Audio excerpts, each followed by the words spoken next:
Hello, my dear student. Today I am going to discuss about the Hitlesi classification of World Agriculture Region. सबसे पहले हम बात करते हैं कि हिटलसी महोदय कौन थे और इन्होंने ये कॉन्सेप्ट कब दिया। तो हिटलसी महोदय एक अमेरिकन विद्वान थे जिन्होंने 1936 में सबसे पहले विश्व में प्रथम बार जो है वो कृषि प्रदेशों का प्रादेशिकरण किया था।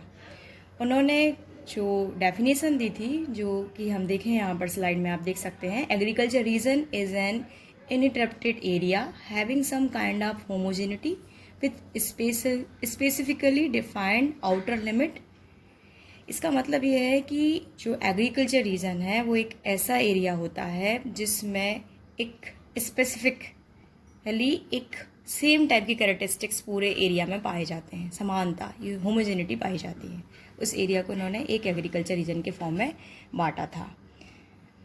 हिटलसी महोदय ने जो अपना क्लासिफिकेशन किया था, उस क्लासिफिकेशन के उन्होंने 5 आधार लिए थे, जिसमें से उनका पहला आधार था crop and live stock association, मतलब फसल और पशु का संयोजन किस तरीके का रहेगा। दूसरा उनका आधार था लेबर एंड कैपिटल इंटेंसिटी, मतलब इसमें यह है कि लेबर का इनपुट उसमें कितना रहेगा, कैपिटल का इनपुट उसमें कितना रहेगा एग्रीकल्चर के तौर तरीके में। तीसरा उनका आधार था प्रोडक्टिविटी मीन्स उत्पादकता। चौथा उनका आधार था consumption pattern of production means खेती करने के बाद जो फसल का उत्पादन होगा उसका उपभोग किस तरीके से रहेगा, मीन्स किसान अपने खुद के जीवन यापन के लिए उसका इस्तेमाल करेगा या किसी तरीके का बाजार में उसको बेच के इनकम बढ़ाएगा, अपनी एक्सपोर्ट करेगा। इन सब बातों का भी इसमें ध्यान रखा गया। अंतिम इनका जो आधार था वो था method and techniques used means कृषि में किस तरीके की तकनीक और विधियों का इस्तेमाल किया जाएगा, कितना लेवल तक, उसको भी इन्होंने अपने प्रादेशिकरण का आधार बनाया। तो ये 5 आधार मान के उन्होंने कृषि का प्रादेशिकरण किया। यहाँ पर इस स्लाइड में जो है विश्व में कृषि प्रदेशों का निर्धारण बताया गया है, इसे आप देख सकते हैं। हिटलसी महोदय ने जो प्रादेशिकरण किया था उसमें उन्होंने 13 कृषि प्रदेश बताए थे, जिसमें से पहला है आपका नोमैडिक हार्डिंग, जिसको हिंदी में आप बोल सकते हैं चलवासी पशुचारण। अगला है आपका लाइव स्टॉक रेंचिंग, जिसको व्यापारिक पशुचारण कहते हैं। तीसरा है आपका शिफ्टिंग कल्टीवेशन, जिसको स्थानांतरण कृषि कहा के नाम से जाना जाता है। चौथा है आपका रेडिमेंटरी टिले, जिसको प्रारंभिक स्थायी कृषि प्रदेश के नाम से जाना जाता है। अगला है आपका इंटेंस और subsistence tillage with paddy dominance. Paddy dominance का अंदर इन द सेंस ये है कि 6 और 5 दोनों ही जो है वो इंटेंस और सब्सिस्टेंस टिलेग हैं यहाँ पर, लेकिन एक में डोमिनेंट फॉर्म में पैडी राइस है और दूसरे में जो है वो विदाउट पैडी है, इन द सेंस राइस के अलावा कोई और फसल उगाई जाती है, स्पेशली वीट उगाया जाता है। अगला जिसमें यदि हम इसको देखें कि इसको हिंदी में क्या कहते हैं, तो एक जो 5th वाला है इसको हम बोल सकते हैं चावल प्रधान निर्वहन कृषि प्रदेश, और 6 को बोल सकते हैं चावल विहीन गहन निर्वहन कृषि प्रदेश। 7वां है कॉमर्शियल प्लांटेशन, जिसको हिंदी में बोल सकते हैं व्यापारिक बागानी कृषि। अगला है मेडिटेरियन एग्रीकल्चर, जिसको भूमध्य सागरीय कृषि प्रदेश कहा जाता है। कॉमर्शियल ग्रेन फार्मिंग है अगला हमारा, जिस कॉमर्शियल ग्रेन फार्मिंग को व्यापारिक अन्न उत्पादक कृषि प्रदेश के नाम से जाना जाता है। Commercial live stock and crop farming, फिर जिसको आप हिंदी में बोल सकते हैं व्यापारिक फसल एवं पशु उत्पादक कृषि प्रदेश। अगला है आपका subsistence crop and live stock farming means निर्वहन फसल एवं पशु उत्पादक कृषि प्रदेश। अगला है आपका कमर्शियल डेयरी फार्मिंग मीन्स व्यापारिक दुग्ध पशुपालन कृषि। और अंतिम है स्पेशलाइज्ड हॉर्टिकल्चर, जिसको विशेषीकरण कृषि के नाम से भी जाना जाता है। अब हम यहाँ पर एक एक करके सारे को देखेंगे कि किस प्रकार का इनका एरिया क्या है, इनके मेन कैरेक्टरिस्टिक्स क्या है, इन पर हम बात करेंगे। तो सबसे पहले हम बात करते हैं नोमैडिक हार्डिंग, जिसको हिंदी में चलवासी पशुचारण कहा जाता है। जैसे कि इसके नाम से ही आप जान सकते हैं चलवासी पशुचारण। चलवासी पशुचारण का यदि हम एरिया देखें तो आप यहाँ पर देख सकते हैं कि ज़्यादातर ये आपके डिजर्ट एरिया में देखने को मिलता है, जैसे कि सहारा अफ्रीका में आपका आप देख सकते हैं कंट्रीज़ के नाम लिखे हैं यहाँ पे, माली, चाड, सूडान एसेट्रा। और इसके अलावा कहीं कहीं ये सेमी एरिड एरिया में भी देखने को मिल जाता है। इसमें क्या होता है नोमैडिक हार्डिंग में कि जो किसान है यहाँ पर वो खेती नहीं करता है, वो पशुओं को पालता है और उसके जो पशु होते हैं उन पशुओं के ऊपर ही उसकी पूरी की पूरी जीवन जो है वो निर्भर रहते हैं। मतलब जो उनको इन पशुओं से प्राप्त होता है उसी को वो उपभोग करके अपना जीवन यापन करता है। यहाँ पर अब एक इम्पॉर्टेंट चीज़ ये रहती है कि यदि ये जो नोमैडिक हार्डिंग जो है, जो किसान रहते हैं वो एक स्थान से दूसरे स्थान की ओर शिफ्ट होते रहते हैं, ये इसकी सबसे खासियत है। यहाँ पर आप पिक्चर्स में देख सकते हो पशु उनके पास कौन कौन से रहते हैं। तो उनके पास भेड़, बकरियाँ, ऊँट ये सब रहते हैं। और इसमें आप देख सकते हैं कि अलग अलग एरिया में इनको अलग अलग नाम से भी जाना जाता है। जैसे कि सीज़न के हिसाब से ये मूव करते हैं, तो आप यहाँ पर टुंड्राइज एरिया में भी ये पाए जाते हैं, जम्मू कश्मीर वाले एरिया में भी ये पाए जाते हैं। तो जैसे मौसम बदलता है तो मौसम के साथ में जब घास की उपलब्धता खत्म हो जाती है तो ये उन क्षेत्रों की ओर चले जाते हैं जहाँ पर घास अवेलेबल हो, शिफ्ट कर जाते हैं टाइम के अकॉर्डिंग। इसलिए सीजनल पैटर्न ऑफ मूवमेंट इनका सबसे इम्पॉर्टेंट कैरेक्टरिस्टिक्स है। अगले की हम बात करते हैं live stock ranging. Live stock ranging जो रहता है वो लो रेनफॉल एरिया में पाए जाते हैं। और ये जो रहते हैं कि आपके जहाँ जहाँ यूरोपियन लोग जाके बस गए हैं उन्होंने पशुओं को पाल के रेंचेस बना लिए हैं। और ये रेंचेस जो रहते हैं वो काफ़ी बड़े रहते हैं और इसमें जो है वो कंटिन्यूस वेजिटेबल अवेलेबल रहती है और इनसे जो प्रोडक्ट प्राप्त होता है उसको ही अपने खाद्य पदार्थ में ये इस्तेमाल करते हैं। और साथ साथ में जो है वो इसको व्यापार भी करते हैं, इसलिए इसको व्यापारिक पशुपालन कहा जाता है। यदि हम एरिया वाइज देखें ये कहाँ पाया जाता है तो ये Mexico, Australia, New Zealand, Argentina, USA, Canada, इन सब कंट्रीज़ में ये देखने को मिलता है।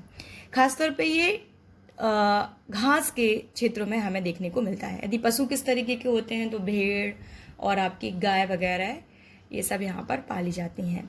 यहाँ पे जो रेंचेस रहते हैं वो साइंटिफिकली मैनेज्ड होते हैं, वेजिटेशन हमेशा अवेलेबल रहती है और जो प्रोडक्शन होता है उसको जो है वो व्यापार के फॉर्म में इस्तेमाल किया जाता है। तीसरा हमारा प्रकार है शिफ्टिंग कल्टीवेशन। शिफ्टिंग कल्टीवेशन जिसको हिंदी में स्थानांतरण कृषि के नाम से जाना जाता है। इसमें क्या होता है कि जो ज़्यादातर ये यदि हम देखें कि कहाँ पाया जाता है या कैसे होता है तो ये विश्व के उन क्षेत्रों में पाया जाता है जहाँ पर ट्रॉपिकल एरिया है या सब ट्रॉपिकल एरिया है और हिली एरिया भी अवेलेबल है। तो उन हिली एरिया के जो जंगलों में जो आदिवासी जो लोग रहते हैं वो इस तरीके की कृषि करते हैं। तो वो जो आदिवासी लोग रहते हैं वो ज़्यादा पढ़े लिखे नहीं रहते, उनको साइंटिफिकली कृषि करना नहीं आता है, तो ये अनसाइंटिफिक फॉर्म में जो है इस तरीके की कृषि करते हैं। इसमें सबसे पहले से आप इस पिक्चर में देख सकते हो जंगल को काट कर या जलाकर साफ किया जाता है और उसके बाद उस पर खेती की जाती है। कुछ समय तक यहाँ खेती की जाती है, उसके बाद इस लैंड को छोड़ दिया जाता है और दूसरी लैंड को फिर इसी तरीके से काट कर जलाकर साफ किया जाता है और फिर वहाँ खेती की जाती है। तो इस तरीके से इस कृषि में जो है एक स्थान से दूसरे स्थान की ओर किसान जो है वो शिफ्ट होता रहता है, इसीलिए इसको शिफ्टिंग कल्टीवेशन के नाम से जाना जाता है। अब हम बात करेंगे कि शिफ्टिंग कल्टीवेशन जो है उसका एरियाज कौन कौन सा, उसकी लोकेशन क्या है। तो शिफ्टिंग कल्टीवेशन के यदि हम एरिया देखें तो ये America, Africa, south east Asia सभी जगह ये देखने को मिलता है। और इसकी एक अगला जो कैरेक्टरिस्टिक्स है वो खास बात यह है कि इसको अलग अलग देशों में अलग अलग नाम से जाना जाता है। जैसे कि कहीं इसको मिल्पा कहते हैं, कहीं इसको चैना कहते हैं, इंडिया में इसको झूम कृषि के नाम से जाना जाता है, कहीं इसको रोका कहते हैं, है ना। अलग अलग जगह पे इसके अलग अलग नाम है। ये बहुत इंपॉर्टेंट चीज़ है, ये हमें यहाँ पर याद रखना चाहिए। और दूसरी इसकी जो खासी बात होती है कि इससे जो प्रोडक्शन प्राप्त होता है वो जो किसान होते हैं वो अपनी फैमिली या अपने समूह में ही बस इसका उपभोग करते हैं। किसी तरीके का व्यापारीकरण यहाँ पर नहीं होता है। शिफ्टिंग कल्टीवेशन में यदि हम फसलों की बात करें कि कौन कौन सी फसलें ये लोग आते हैं तो ज्वार, मक्का, बाजरा और सब्जियां वगैरह भी ये लोग कुछ उगा लेते हैं। जो खेत की जो साइज़ होती है वो बहुत स्मॉल साइज़ का लैंड होल्ड होता है इनका और यहाँ पर किसी तरीके के फर्टिलाइज़र या अच्छे किस्म के बीजों वगैरह का कोई इस्तेमाल नहीं होता है। रोटेशन ऑफ द क्रॉप तो होता नहीं है यहाँ पर, rotation of the land holding area होती है, इसकी खासियत है। अगला जो कृषि का प्रकार है वो है आपका रेडिमेंटरी टिलेज। रेडिमेंट्री जो टिलेग होता है, यदि हम इसको देखें तो एक तरीके से जीवन निर्वाही कृषि होती है। ये निर्वाही टाइप की कृषि होती है जिसमें जो उत्पादन होता है वो किसान बस अपने उपभोग के लिए इस्तेमाल करता है। इसके एरिया यदि देखें तो साउथ अमेरिका, अफ्रीका और साउथ ईस्ट एशिया इसके प्रमुख एरिया हैं। कैरेक्टरिस्टिक्स की यदि हम बात करें तो इसमें crop rotation occurs most rather than the field rotation. इसमें फसलों का चक्रीकरण होता है, ना कि फील्ड का। और potatoes, sweet potatoes, maize, sugar गम एवं बनानाज इसकी प्रमुख फसलें हैं।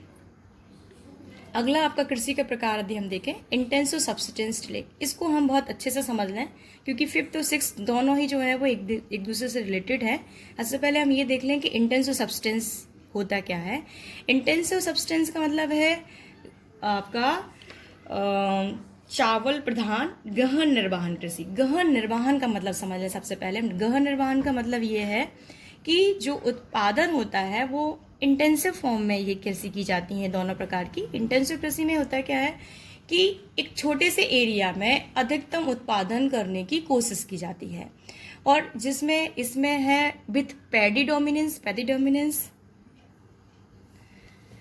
इंटेंसिव कृषि में होता क्या है कि एक छोटे से लैंड एरिया में अधिकतम उत्पादन लेने की कोशिश की जाती है।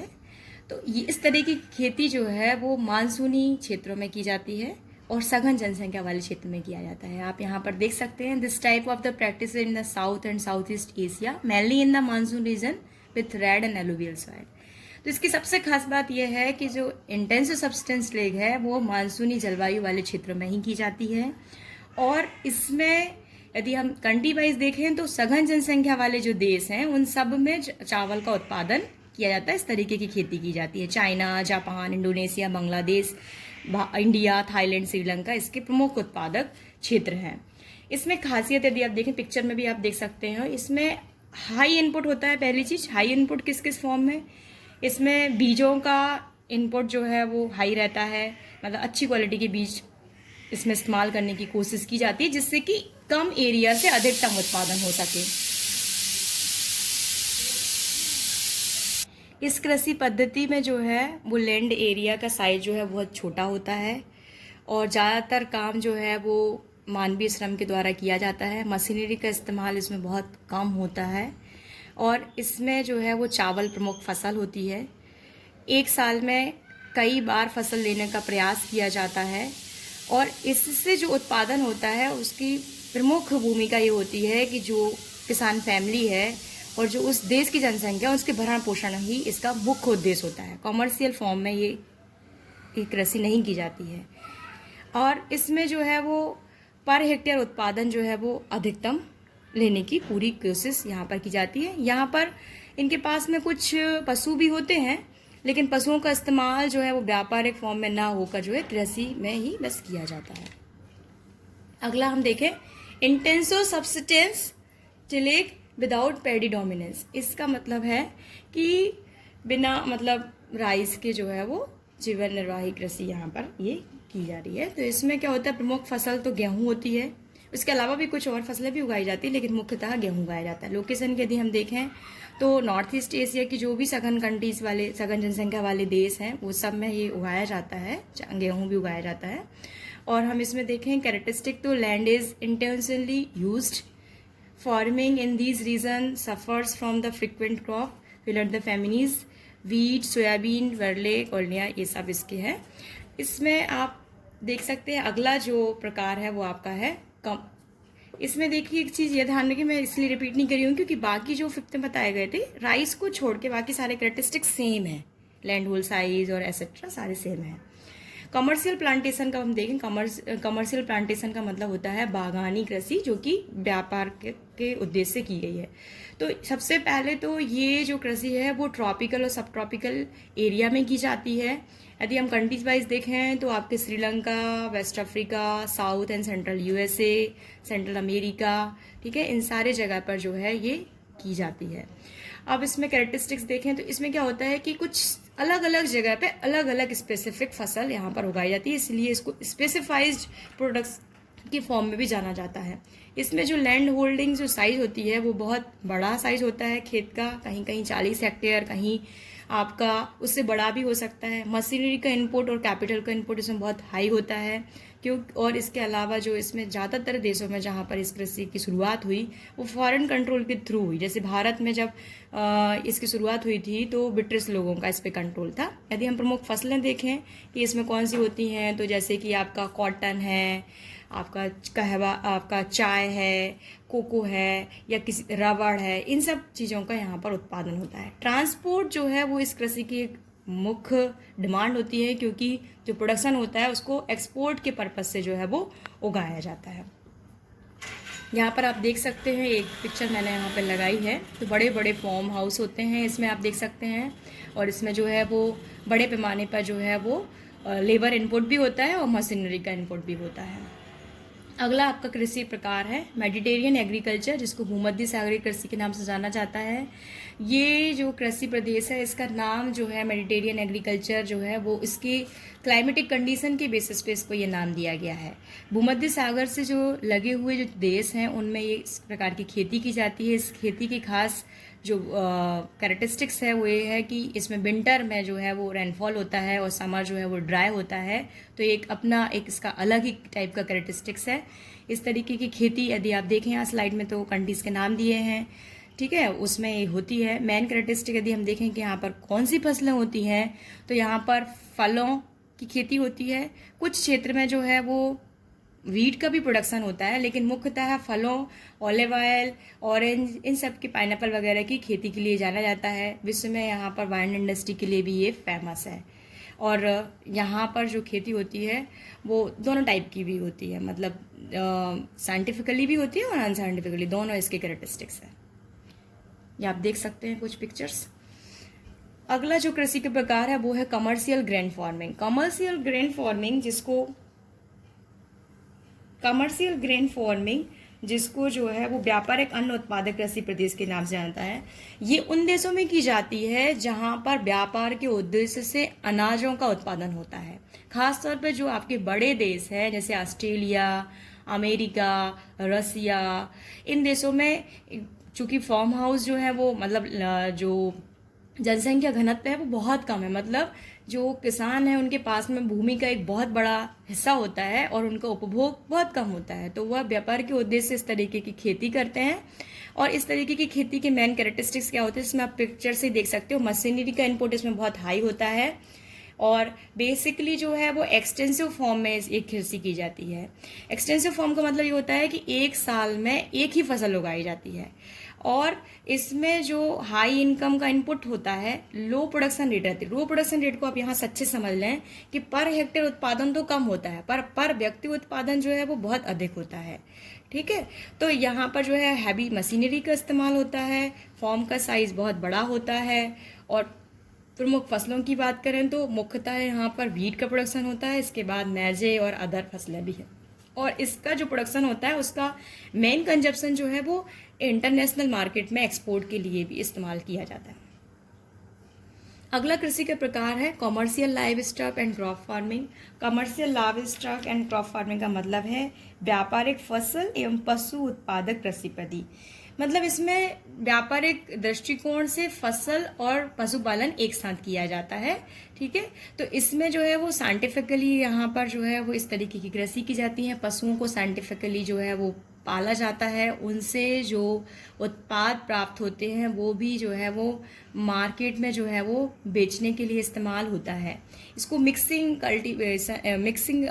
फार्मिंग के फॉर्म में भी जो है वो जाना जाता है। इसके आप कैरेक्टरिस्टिक्स यहाँ पर देख सकते हैं कि कौन कौन से हैं, ठीक है। अगला आपका जो कृषि का प्रकार है वो है subsistence crop and live stock farming. Subsistence का मतलब आपको समझने यहाँ पे इम्पोर्टेंट है, जिसको बोलते हैं निर्वहन फसल एवं पशु उत्पादन कृषि पद्धति। मीन्स इसके पहले की जो 10वें नंबर का था उसमें व्यापारिक दृष्टिकोण से था और इसमें जो है क्या है जीवन निर्वाहक है।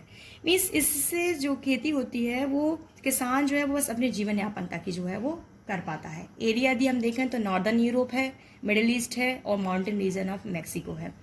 और कैरेक्टरिस्टिक्स में आप यहाँ पर देख लें कि ट्रेडिशनल वे रहती है फार्मिंग की, सीड्स आर पुअर क्वालिटी के रहते हैं, एनिमल भी जो है वो पुअरली हस्बैंड, उनके पास बहुत ज़्यादा साइंटिफिकली जो है वो इक्विपमेंट नहीं रहता उनको पालने पोसने का, कैपिटल इनपुट भी जो है वो कम या लो ही रहता है। वीट, मैजे, ये इनकी कुछ फसलें हैं। जानवर जो है वो सीप और गूड्स होते हैं। अगला आपका कृषि का प्रकार है commercial dairy farming. Commercial dairy farming का मतलब है व्यापारिक दुग्ध पशुपालन कृषि। मतलब यहाँ पर जो है वो व्यापार के दृष्टिकोण से जो है पशुओं को पाला जाता है। पशुओं से जो मिल्क और मिल्क प्रोडक्ट प्राप्त होते हैं वो बहुत अच्छी क्वालिटी के होते हैं, क्योंकि पशुओं को यहाँ पे बहुत ही साइंटिफिकली ढंग से जो है वो पाला पोसा जाता है, उनका टीकाकरण होता है, उनको वातानुकूलित माहौल में रखा जाता है। एरिया यदि हम देखेंगे कौन कौन से एरिया में इस तरह की कृषि होती है, तो डेनमार्क, नीदरलैंड, बेल्जियम एसेट्रा यहाँ पर है एरिया। यूएसए, कनाडा भी इम्पोर्टेंट है। कैरेक्टरिस्टिक्स में आप यहाँ पर देख सकते हैं कि dairy is capital intensive farming इसमें है, और यहाँ पर जो कैटल के जो साइज होते हैं वो बहुत बड़े होते हैं, और ज़्यादातर जो आपके nearly 80% of the total milk production of the world is production in the Europe, Russia, Anglo America, ये आप देख सकते हैं यहाँ पर। तो यहाँ पर कुल मिला के ये है कि पशुओं का ही मेनली पालन होता है, यहाँ पर कोई तरह की फसल नहीं उगाई जा रही, और उनसे जो उत्पाद प्राप्त होता है उनको ही जो है वो बाजार में बेचकर जो है वो किसान अपनी इनकम करता है, और अपना भरण पोषण करने के साथ साथ जो है वह इसको एक्सपोर्ट फॉर्म में भी जो है वो यूज़ करता है। लास्ट हमारा है स्पेशलाइज्ड हॉर्टिकल्चर, जिसको विशेषीकरण कृषि के नाम से भी जाना जाता है। इसमें जो स्पेशलाइज्ड हॉर्टिकल्चर क्या होता है, उससे पहले ये देख लें। तो हॉर्टिकल्चर मतलब ये कि जिसमें फूलों, फलों और सब्जियों की खेती की जाती है। इसमें जो खेती की जाती है वो एक छोटे से एरिया में होती है, और साइंटिफिकली ये लोग मैनेज करते हैं इससे कि अधिकतम उत्पादन प्राप्त हो जाए। आजकल तो वैसे ये सभी देशों में हो रहा है कि फिर भी इसकी जो मेन स्पेसिफिक एरिया हैं वो आपके यूरोप, ब्रिटेन, डेनमार्क, जर्मनी, जहाँ से इसकी शुरुआत हुई थी, वो इसके मुख्य एरिया हैं। कैरेक्टरिस्टिक्स में भी आप यहाँ पर देख सकते हैं कि कौन कौन से हैं। तो इसकी खास बात ये, ट्रक जो है वो इस कृषि में जो है खासतौर पर इस्तेमाल होते हैं, जिससे कि ये जो सामान है वेजिटेबल, फ्रूट्स और फ्लावर जो है वो जहाँ पर इनकी डिमांड है उधर पर जल्दी से जल्दी पहुँचाने के लिए जो है इनका इस्तेमाल किया जाता है। यहाँ पर आप देख सकते हैं एक पिक्चर मैंने यहाँ पर शो की है, जिसमें आप देख सकते हैं किस तरीके से इसमें इनको मैनेज किस तरीके से किया गया है, कितना ब्यूटीफुली। तो कम जगह में अधिकतम उत्पादन करने की कोशिश की जाती है। यहाँ पर इस स्लाइड में जो है हिटलसी महोदय की क्लासिफिकेशन के कुछ मेरिट्स दिए गए हैं, वो आप देख सकते हैं 4 से 5 यहाँ पर दिए गए हैं, जिसमें सबसे मोस्ट इम्पॉर्टेंट ये है कि it provides a classification and description of major agriculture region of the world used in the atlas. Second है आपका the basic functioning forms are subjected to the statically determination and the study focus on the observable item in the agricultural landscape. I think आपको ये जो मेरा lecture है वो समझ में आया होगा। यदि आपको किसी तरीके की क्वेरी है तो आप मुझसे पूछ सकते हैं।